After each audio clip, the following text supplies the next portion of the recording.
Hello and welcome to Overdrive.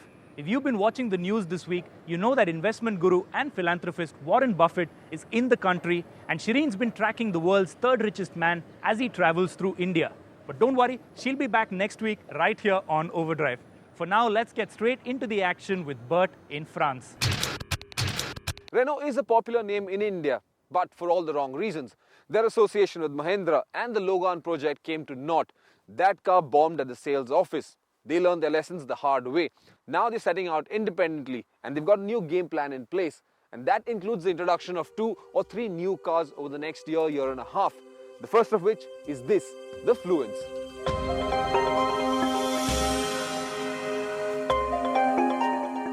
The Fluence is far more stylish and contemporary than the Logan, with several global inputs coming in from as far as Korea, where the Fluence is currently sold under the Renault Samsung banner as the SM3. The 3-box design is a bit odd, with a short stout nose and a slightly stubby rear end, with a large cabin in between. Yet, the design is carried forward on the strength of certain details, such as the striking wraparound lamps at both ends, the hood recesses and the slight coupe-like roofline. So where styling is concerned, think of the Corolla, and that's more or less what the Fluence form is like, though with some more striking embellishments.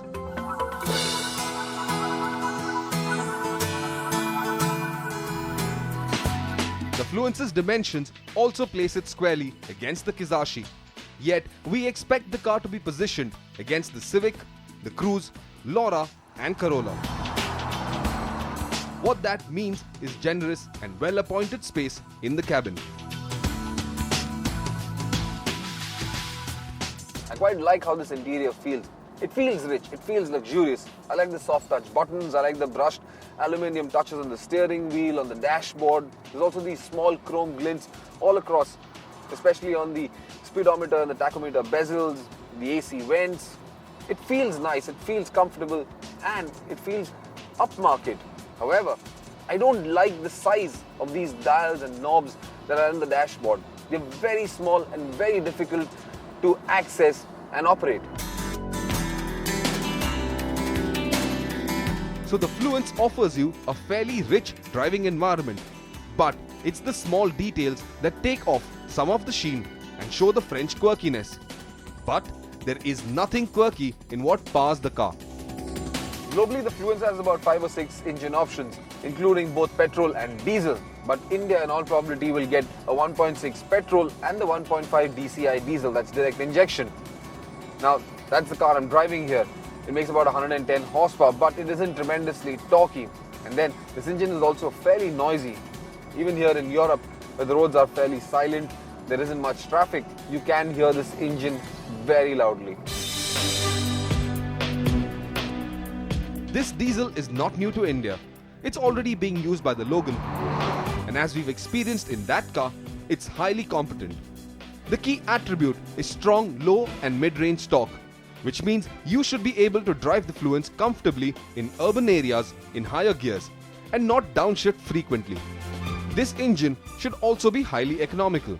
Enough Indian taxi and fleet operators will vouch that the Logan engine was frugal. Transmission options include a 6-speed manual, a 4-speed CVT and a new 6-speed dual-clutch automatic, though what will come to India is still unclear. What most people in India will appreciate about the Fluence is the comfort and luxury this car offers. Contrary to any European car, the Fluence has got a very soft suspension. So well, that enhances the comfort aspect. But then this car is also a fairly large and very spacious car, and that's going to be its biggest value proposition. And I'm quite sure Indians are going to take to that very kindly indeed.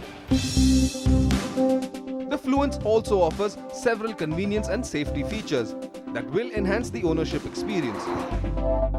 But chief among them should be the inclusion of the sat-nav system, which though convenient, isn't trouble-free to operate. It also comes with the standard MP3 sound system with USB connectivity and cruise control. And what we are hoping for is also the cell phone connectivity via Bluetooth. Renault has a daunting task ahead. But then the Fluence should make it a little simpler, principally because this is a structurally sound car. And then it's got a fantastic value proposition as well. It's comfortable, it's spacious, it's luxurious, and it's fairly stylish as well. But the Fluence will then have to bear the new CKD cost structure. Well, that will decide its fate in the Indian market.